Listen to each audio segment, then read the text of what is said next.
This is what's affecting a lot of commuters in our area. You can see quite a few cars passing by. Right behind me is where this officer-involved shooting occurred that left one deputy dead and another officer injured. Now, this scene has just been cleared. Just listen to this. This car has been here for a few days. This car has at least a layer of ice. Now, right behind me, you can see this large plume of smoke that's just moving its way toward the Tri-Cities. Seeing about 1 inch to 2 inches of snow here. Just look at this blanket of snow that we've been hit with. And then US 395 is right behind me in Kennewick, so I'm going to just zoom in on that intersection. Pretty soon we'll be getting on one of these, a V-25 Mitchell that will be flying back to Pasco. This project has been 3 years in the making. Friends of Disabled Veterans now owns 20 acres on this property.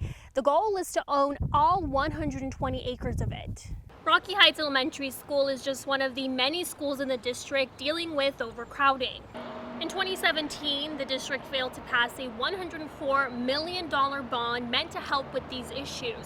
But 2 years later, they're trying again.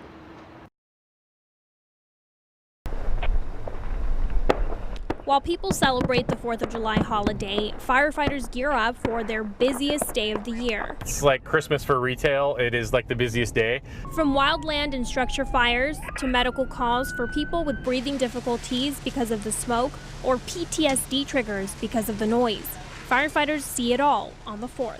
It's, a very dangerous day for us. Not only are we dealing with fires, but we're dealing with traffic when we're responding. Sometimes it's the heat and our guys are just tired and worn out. And in West Richland, where they allow the most type of fireworks, oftentimes there will be a lot of block parties with people from all the neighboring cities. Firefighters can only describe this as... We have referred to it in the past as a war zone out here, yes. To stay ahead of the game on such a busy night, firefighters from District 4 will set up at a vantage point and scout in an attempt to spot fires as early as possible. There's a hill behind me where another one of our fire officers is sitting right now and just basically scouting, and he'll stay up there all night. Not only are fires a problem for firefighters on the 4th, but all the people can be as well. Streets do get pretty packed with parked cars, and then you're also trying to deal with the fact that people lighting fireworks off in the middle of the street as you're responding to a call. While the sun is up, firefighters feel a kind of lull. At the beginning of the day, it's a lot of waiting game because you just know like it's coming. But the moment that sun goes down and the real fireworks start, then when it hits, it's just run, run, run. And here at Sagemore, they pick anywhere from 1 ton to 40 tons a day, either by hand or with a harvester. Lacey Liebeck, a local farmer who's been in the grape business for years now, describes the winemaking process as part science and part art. Science, to find out how much sugar is in every block of vines and to find out just how sweet they are. But here's where the art comes in. Tasting those grapes, seeing if the flavors that they're able to have really are going to be able to produce the wine that they're looking for.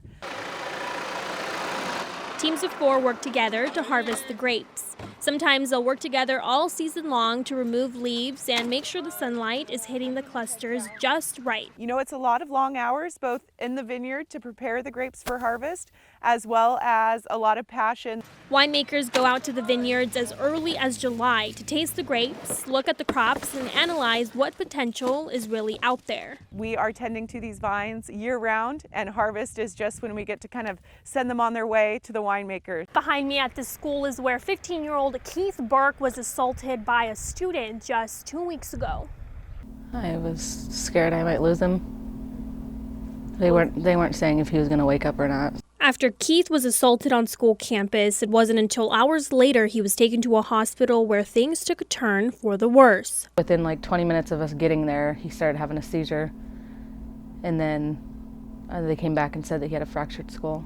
Amanda Burke took so long getting him there because no one at the school notified her of what had happened. It wasn't until days later that the school made contact, and it was to tell them Keith had been suspended. I wanted to know why the school hadn't called me.